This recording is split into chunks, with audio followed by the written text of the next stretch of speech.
Dr. Eddie Connor.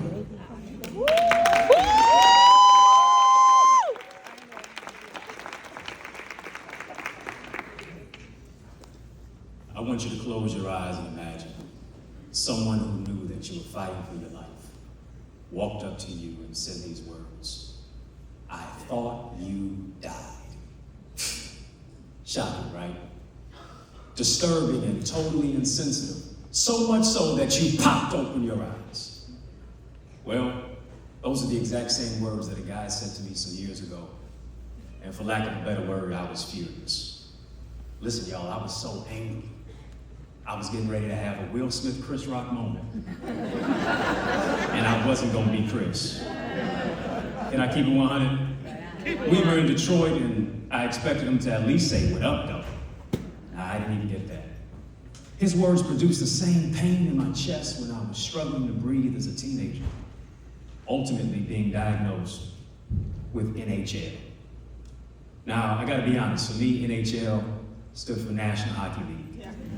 I said, I'm getting ready to be the youngest owner of a National Hockey League team. Go Red Wings! But unfortunately, NHL stood for non-Hodgkin's lymphoma. That's right. Stage 4 cancer. Yes, cancer made me cry, but it did not make me quit. Listen, if we were watching the movie The Color Purple on the screen in here, I'd tell you, just like Sophia, all my life, I had to fight. Do I have any fighters in here? You fought through the storm, you fought through the rain, you fought through the trials and the pain. You don't look like what you've been through. Look around you. You're not the only one. Open your eyes to what our young people are struggling to fight through on a daily basis. I know we criticize and demonize them for their sagging pants, but they're coming from sagging homes, sagging communities, sagging schools, sagging self-perception. But if we pull up the home, if we pull up the community, if we pull up the school, if we pull up their sagging self-perception, I'm a living witness they will pull up their pants. Listen, I don't want you to close your eyes to the reality of the pandemic of illiteracy affecting Black boys in America. Behind every fact is a face, behind every statistic is a story. And only 10% of Black boys in the 8th grade are proficient in reading. 50 million Americans, get this, 50 million Americans cannot read past the 4th grade level, with the group adversely affected the most being African American males. There is a direct link, there is an interconnection between illiteracy and incarceration, as Dr. Jawanza Kunjufu conveys in his books, that prisons are built on 2nd and 3rd grade reading scores. Sadly, 47% of Metro Detroiters are reportedly functionally illiterate. Now, my favorite 2 classes in school were gym and lunch. This photo was a pretty accurate depiction of me in school. One of the very few times I was actually doing work in class, and my grades were indicative of that. I ultimately became a high school teacher, make that make sense. But in my classroom, whenever it was time to drop everything and read, almost every boy's head dropped on the desk as their book became the most comfortable pillow. And so I thought to myself, why is it that when boys open books, they close their eyes? And I soon discovered that many teachers and schools do not provide culturally relevant reading material to where our children see themselves reflected in the books that they read. Walter D. Myers, an author of more than 100 books, said this, that books transmit values. If I'm not in the book, what does that say about my value?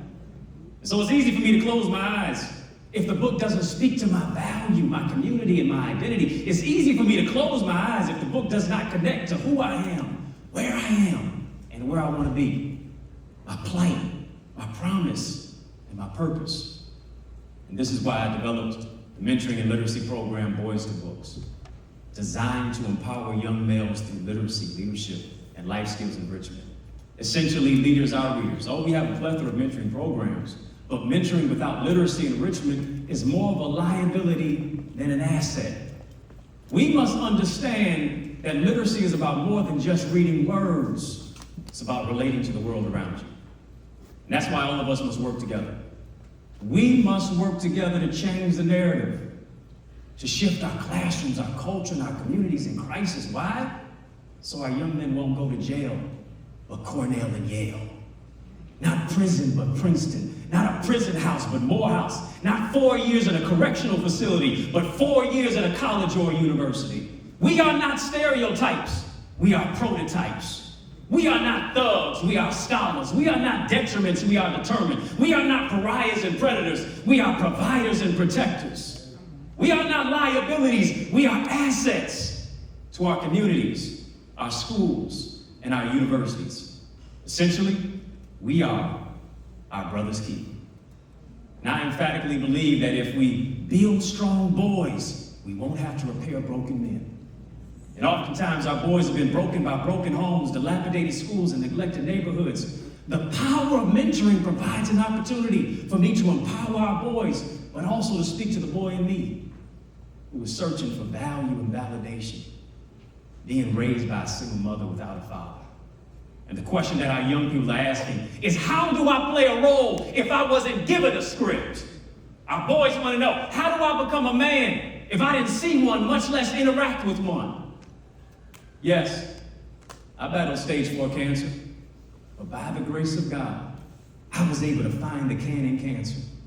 And not only write 16 books, but show our boys their value in books. We must impress upon our young people that it's not where you start in life, it's what you do with life that determines where you end up in life. Saying goes that boys will be boys. Yes, until someone teaches them to be more. Service is the rent we pay for the space we occupy. The words that we tell our young people and the words that our children read can be a catalyst to change the world. So as I stand before you today, I can also stand in front of that same guy who said those words to me. I thought you died. And I can look at him and tell him, you thought wrong. Because as you can clearly see, I died. I multiplied. Whatever you do, multiply your gifts, multiply your purpose, multiply your vision, multiply your community, multiply and bring unity. And just like TED, which stands for Technology, Entertainment, and Design, we must triumph, empower, and dedicate ourselves to something greater than ourselves. Thank you.